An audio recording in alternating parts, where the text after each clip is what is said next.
could be sorely tested as the Israeli military prosecutes its attack on Rafah. We're joined now by Alison Griffin, Head of Conflict and Humanitarian Campaigns at Save the Children, and Gina Abercrombie-Winstanley, a former US Ambassador and President of the Middle East Policy Council. Good evening, both of you. And first of all, Alison, if I can come to you. The IDF senior spokesman, Rear Admiral Daniel Hagari, said today all 1.4 million, or a significant amount, will go to the humanitarian islands before the offensive. Can I ask you, is it feasible to move exhausted, wounded, malnourished people in a matter of days to somewhere in the middle of Gaza? Well, the answer to that is no. And adding the word humanitarian to something doesn't mean it necessarily suddenly becomes humanitarian. These islands are lacking a huge amount of practical detail, and there's no guarantees that they will be protected. They're just words. So for families that we're hearing from, families who've had to flee their home, one family 6 times in the last few months, their main question is, how do I protect my children? Children who have experienced complete psychological disruption and still face death from bombs, and now, because they're only able to leave, some of them face death from malnutrition. How will they get to these islands? How will aid be delivered?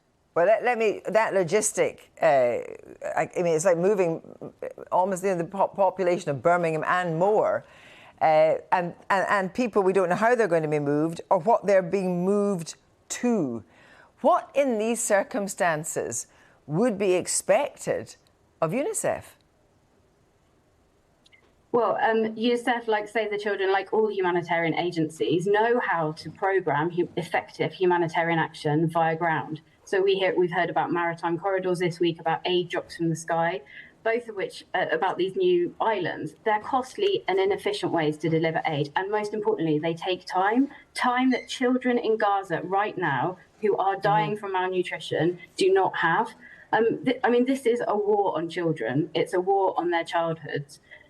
For all children, those killed in Israel on the 7th of October, those who were taken hostage, those killed in Gaza, and all of those that risk dying tonight, tomorrow, and in future days, if we cannot mount an effective humanitarian response. And to do that, we need an immediate and a definitive ceasefire and unfettered access. Unfettered access means Save the Children and other agencies can get us trucks across the border. It means that all border crossings can be open, and the things that are in trucks can get through. So we've heard examples of neonatal resuscitation kits. Neonatal meaning premature babies, vulnerable babies. Those resuscitation kits have been stopped at the border. Nothing with the word neonatal in it should be stopped getting through to children to save lives right now. We can't do it unless there is an immediate ceasefire. I should, of course, say that you're Save the Children, but Save the Children, UNICEF, you're all involved in this. That was a misspeak by me. Now, there's a question of whether such a move would actually be legal in international law anyway. Can you tell me about whether that's the case? Well, we've seen breaches of international humanitarian law, and the denial of humanitarian aid is a UN-mandated grave violation against children. And we can't get aid to children right now. Not only have we not got enough fuel to be able to transport that aid, the communications blackouts mean we can't be effective with operating with our staff. And of course, what it means is we've seen 20 or so children die from malnutrition in the last few days. To die from malnutrition as a child means that over a period of time, your liver fails, your kidney fails, your hair falls out. Eventually, you go blind, and you probably die from diarrhea and vomiting, particularly because the sanitation systems are so bad. These children cannot wait. We need an upholding of international humanitarian law. We need aid agencies to be able to get in. That's why we're calling for an immediate ceasefire. Yeah, of course, the Israelis would say they are abiding by international. Thank you very much for that, though. If I can turn now to the Ambassador. Ambassador, what I suppose the Israeli government would say is that in order to make sure that civilians are not killed in an offensive in Rafah to smoke out Hamas, they have devised a plan, they would say, to keep more of these Gazans safe. What do you say to that? Well, I think what everyone says, and as your commentator just noted that nobody believes that. The United States government, whether it's been the president, the Secretary of State, the Secretary of Defense, and our Vice President, have all made clear that there is no longer confidence in the Israeli government statements about their efforts to keep civilians safe. That is why there has been a call for a ceasefire from the United States.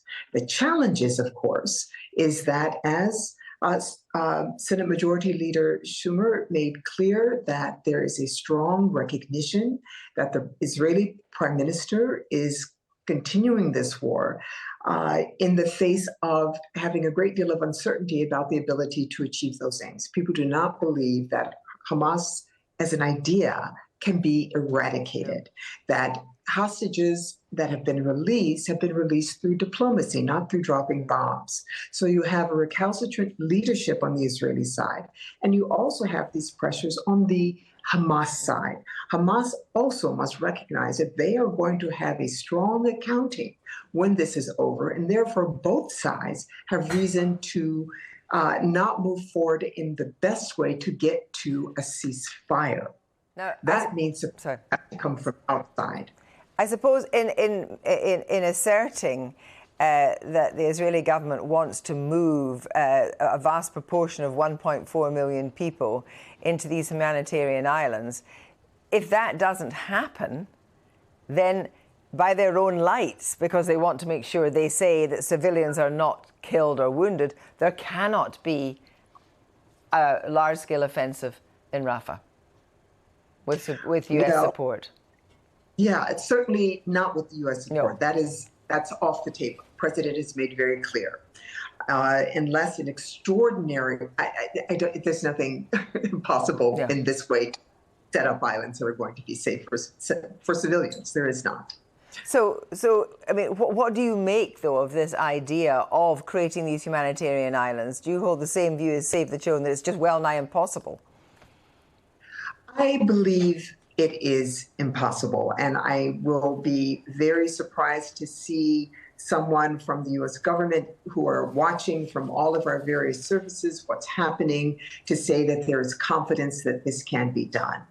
So the Israeli government has decisions to make about what they prioritize, what's important, and so too does the U.S. government. The Senate Majority Leader has given great space to the president. This is, again, a staunch ally and supporter of the state and people of Israel. So when you have Senator Schumer speaking as clearly and as succinctly and harshly as he has done today, that does indeed give space and pressure to change how we are providing our support to the leadership of Israel. That's interesting, because then you think that does move the dial, because it will not go unnoticed by Benjamin Netanyahu that there has been such criticism by Chuck Schumer, obviously.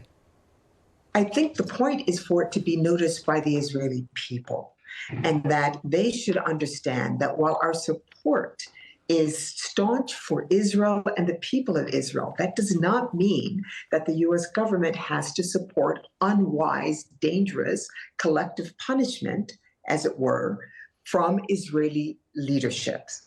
Thank you both very much indeed.